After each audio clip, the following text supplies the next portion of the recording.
Hey, what's up, Peace World? My name is Wood. This is the Pay Me No Mind Sports and Entertainment Channel. Um, please hit that subscribe button if you like the way that any of the subjects and topics are being broken down, discussed, and analyzed. Comments would be appreciated or likes. Share the content if you want to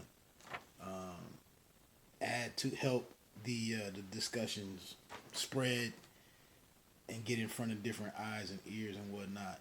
Look, man, this reasonable drought project. A couple other cats on here that do album reviews and whatnot, talk about hip hop. Their reviews caught my eyes, and like maybe I missed something. But the artist is named Stove God Cooks and Roc Marciano. I was familiar with Roc Marciano from his flip mode days, and also kind of what he's been doing independently for the last 7 or 8 years and whatnot. So, like I said, man, in listening and streaming some of the some different albums out there today, you run into other titles and other acts, other artists, and I just kind of I didn't know all of this stuff was going on in New York, man, but these dudes are working. Quick side note: another favorite project out there that I stumbled across. All of these guys are kind of interconnected. Um, the Trust Army or the Trust Gang. It's built around. They have a series.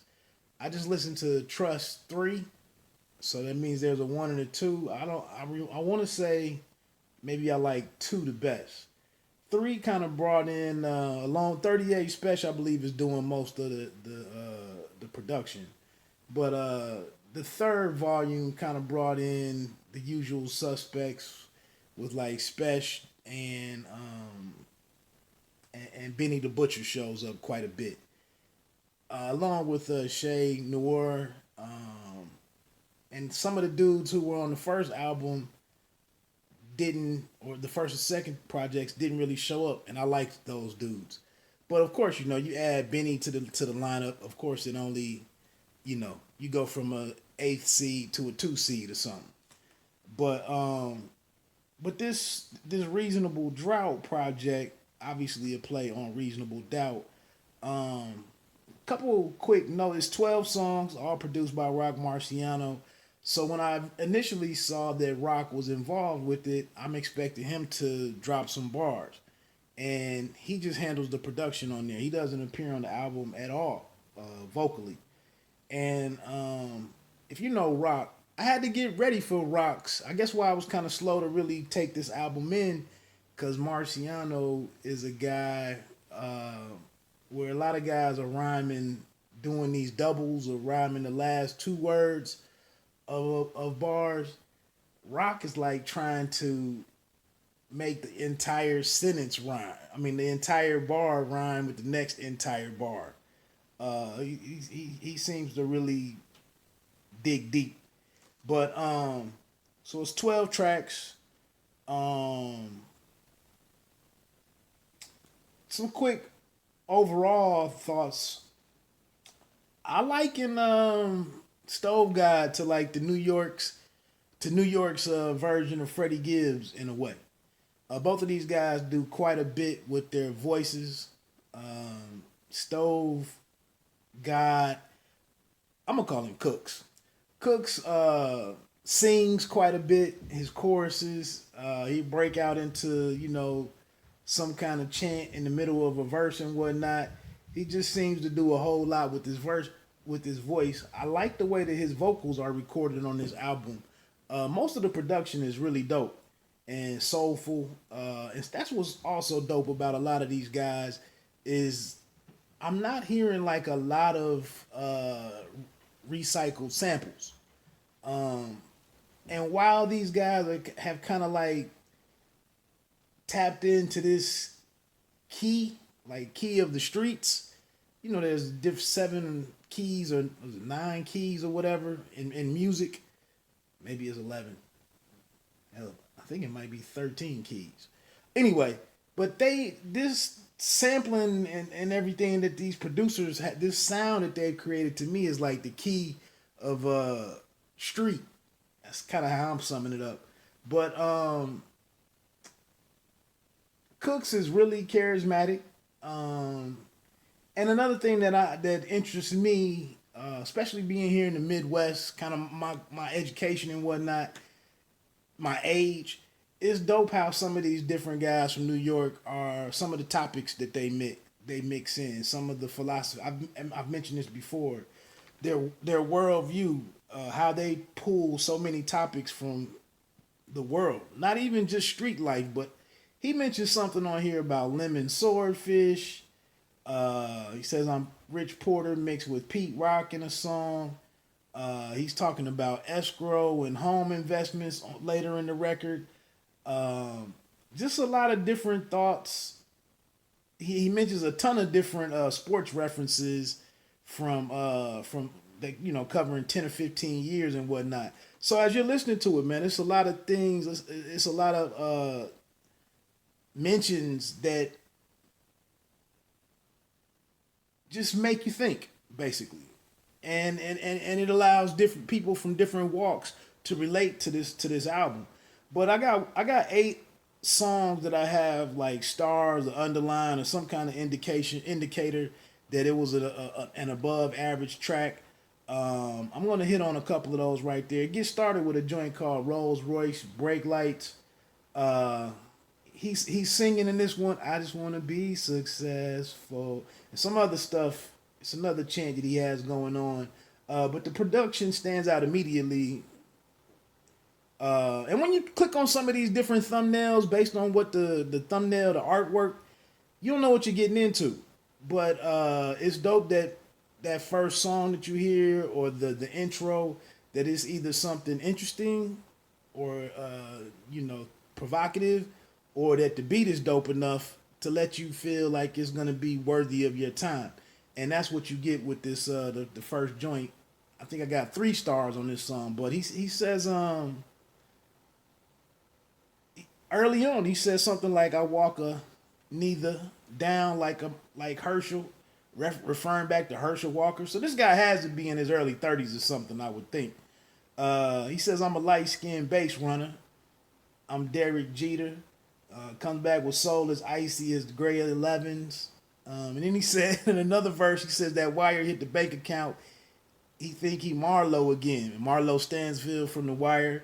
When Prop Joe showed him how to go down to Panama or whatever. So the subject matter is just wide ranging, man. I'm loving all the different mentions and pulling from like pop culture and TV and whatnot. But that's a dope song. Check that one out. Bread of Life is the second track. It's a church themed joint. He has this 38 special moment in there where he says something. He gets into a part. He says, "But I can work with you like half now and half later. Something to erase our past. If you only knew you came from greater." And then later, a couple bars later, I think he has something. There's always one Solange in the elevator from the situation with Jay-Z. Bread of Life is not one of my favorite cuts on the album, but it has some decent lyrics in there, and then his singing in the chorus and whatnot, his charisma shines. So check out Bread of Life. Crosses is track 3. I started noticing the machine gun ad lib from West Side Gun. I guess there's no that's what I'm saying. There's some DNA between all of these guys that they share, and Cooks runs with this machine gun ad lib throughout the album. He has something, a barn here, another old school sports reference was ran the plug back like Dion did for the Niners. And I think the chorus is something like "Tell me something, tell me something, something." Not again. That's kind of like I said. Track 2 and 3 are kind of not fast forwards. They're just album joints to me. Track 4, "Break the Pyrex," another dope record on here.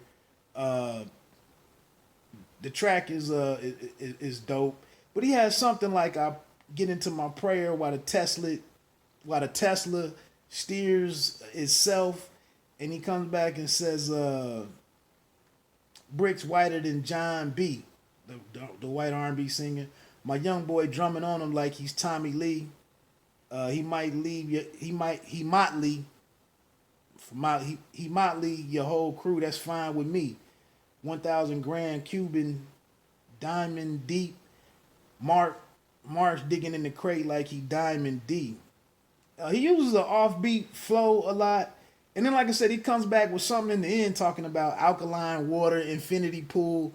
Uh, just these different references. Alkaline water is something I hear a lot about nowadays in terms of fighting or avoiding cancer and whatnot. So, Break the Pyrex is talking about obviously a reference to his name, Stove God, and cooking up some work and whatnot. So that's a dope joint. Jim Behan is track 5. Again, the machine gun ad lib. I'm trying to make it home is the chorus. This is a DJ Muggs like beat to me for some reason. He says you don't want to smoke. Oh, he one of his kind of punchlines is you don't want to make the front page of this magazine. Obviously, the magazine that would go into an assault rifle or even a semi-automatic handgun. Tying into the Jim Boheim title, he says something about Syracuse shorts, and then he comes and says Syracuse Orangemen shorts, something Feds ran the sweep like the Longhorns, the Texas Longhorns, more sports references. And he said I had to applaud them crackers. They caught me lacking pouring almond milk. They caught me lacking early morning pouring almond milk in my honey smacks. So I said, dude has some humor, and these random sports references and college sports, major sports. Money Puddles is track 6. He has a bar on there. Oh, and also in that Jim Behan, he says something about something would have thought Young Dro. He said something about shoulder lean.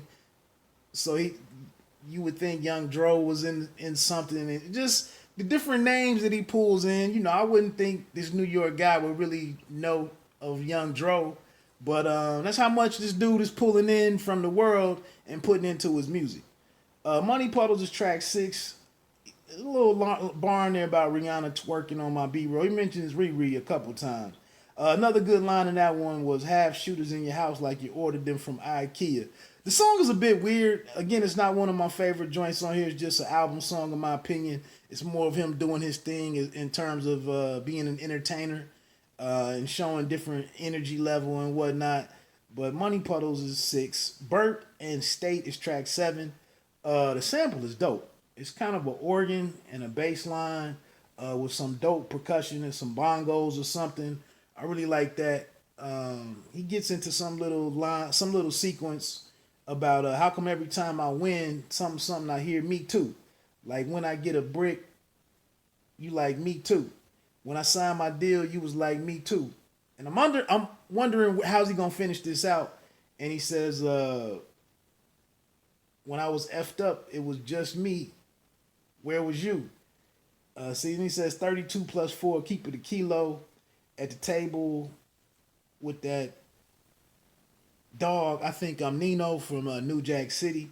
So that's like I said, Burton State is another. I had like 3 stars on that one. It's one of the highlights of the album.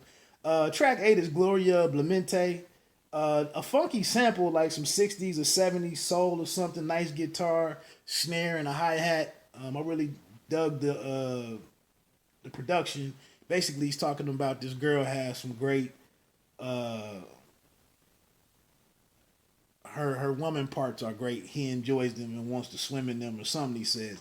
Track 9, Lava Lamp, is another 3-star joint that I have on here. Real dope sample. It sounds kind of Wu-Tangish at first. Then he has some horns that come in and change up the song a little bit. And that's when I told you earlier he had this line about bitch on Rich Porter mixed with Pete Rock. He kind of sounds like Pharrell on here. He even mentioned something about Pharrell in the song, but then in the chorus and whatnot, he's kind of sounding like Pharrell a little bit. And then he says, "Always had rich ninja dreams. My young boy got the tech with the beam." Oh, I think that's the chorus. Yeah. John Starks is track 10. It's a nice little horn sample, bass line with like a slide on the turnaround of the track, which catches my ears. That's another one. John Starks is another one that I have several stars by. He says, "I'm balling like I'm James Worthy." Something Chris Mullin is referenced. He says, "89. I would have played for the Pistons, the Bad Boys." And he mentions something later, blitz through the two holes, talking about some football. So, like I said, man, his sports references and as part of his punchline game is pretty dope. Uh, John Starks is a pretty. I don't think he mentions the Knicks or John Starks in the song, but like I said, he goes back to the NBA players of yesteryear in that one. Cocaine Cologne is track 11. He said, Snitch Ninja had me feeling Kanye talking through his wire, or feeling like Kanye talking through his wire. I got it jumping on the first after fourth and inches. Uh, talking his he's just talking his shit on this one, just bragging and boasting and whatnot. He says, "I'm gonna end this shit on fire like I'm Joan of Arc." Reference to a historical figure that we know from back in the day, from being in school and whatnot. Cocaine Cologne is another one that I have several stars by. And then it closes out with Balenciaga Stamp. That's the 12th and final song. It's this weird sample. I thought it was 80s R&B at first, but then and it's kind of like a rim shot drum, for the drums, which gives it a nice there's always the hard boom bap sound, which is great, but then it's good to have some variety in there and whatnot. So the drums on this one are just well chosen in my opinion. It's different from the rest of the album, and it also allows this song to kind of be an interesting finale. It's different from it sounds much different from all the other tracks on here in my opinion. It's this little funky keyboard sample with a horn going on. It's a really dope, well produced record. He has something about the Hunger Games and Katniss Everdeen. Like I said, the stuff that this dude is sitting around absorbing, only to use it later in his lyrics is just very entertaining. And like I said, it's gonna appeal to a variety of people because all of the different stuff that he mentions on here. So he says something about Katniss, has a line about Katniss Everdeen, and then he comes back with one of the older references. He gets into talking about something and says something Nikolai Volkov, which is something from that late 80s, I want to say that's late 80s, man. I really want to say Nikolai Volkov is late 80s. So, like I said, man, it's a pretty entertaining record. Again, I always throw the disclaimer out there that it's somewhat disappointing that so much of hip hop and New York hip hop in particular that I'm checking, like I said, the Trust albums that I was mentioning earlier, a lot of it is so steeped in the streets and cocaine and drug trafficking and whatnot. But I've kind of looked at this like all of the TV series that I watched that are where drugs and drug trafficking and whatnot is at the core of the story. And so this is just another series, in my opinion, that I'm checking into, listening to how Stove God Cooks looks at the game. So anyway, man, I would suggest check it out. If I had to give it a rating out of 10, I'd probably say 7.5, maybe 8. If you think higher, I'd love to hear about it. Or if you got any favorite songs, favorite moments on the record, let me know. Hey, you don't have to be great to start, but you have to start to be great. 1.